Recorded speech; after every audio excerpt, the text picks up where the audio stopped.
अस्सलामुअलैकुम दोस्तों, कैसे हैं आप लोग। उम्मीद करते हैं कि आप सभी लोग खैरियत से होंगे। तो आज की वीडियो में हम कुछ ज़रूरी खबर, ज़रूरी जानकारी जो आ रही है वो आप तक पहुंचाने वाले हैं। आप लोगों से गुजारिश है वीडियो को शुरू से लेकर आखिर तक जरूर से देख लें। दोस्तों वीडियो को लाइक भी जरूर कर दें। जो लाइक कर देते हैं उन तमाम दोस्तों का दिल से बहुत बहुत शुक्रिया। चलिए बढ़ते अपडेट तरफ। पूरी के अपडेट आपको बताते हैं। सबसे पहली खबर, कुवैत ने 2023 में 85,000 बैग खून इकट्ठा किया है।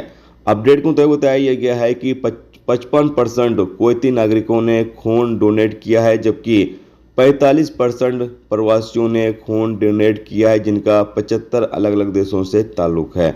इसके अलावा अगली अपडेट यह है कि कुवैत एयरवेज और थाई एयरवेज ने कोड शेयर पार्टनरशिप का ऐलान कर दिया है।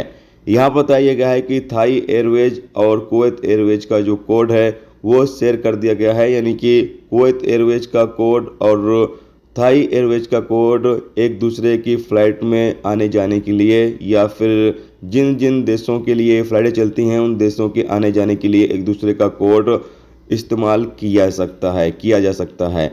इसके साथ एक अपडेट यह है कि कुवैत कैबिनेट की तरफ से एक बड़ा ऐलान किया गया है। इसमें कहा यह गया है कि कुवैत के अंदर बहुत सारे ऐसे न्यूज़पेपर हैं, सोशल मीडिया अकाउंट है, जहां से लोगों को गलत जानकारी दी जाती है, गलत खबरें दी जाती हैं। तो यहाँ पर कहा यह गया है कि ऐसी वेबसाइट, ऐसी न्यूज़पेपर या ऐसे सोशल मीडिया अकाउंट को लेकर चेतावनी दी गई है, और जो ऐसा कर रहे थे उनको फटकार भी लगाया गया है। और कहा यह गया है कि दोबारा अगर इस तरीके की हरकत की जाती है तो आपके खिलाफ सख्त एक्शन लिया जाएगा। और कहा यह गया है कि आप कुवैत के हवाले से किसी तरीके की कोई भी गलत खबर नहीं फैला सकते हैं, तो आपको इस पर कानूनी कार्रवाई का सामना करना पड़ेगा।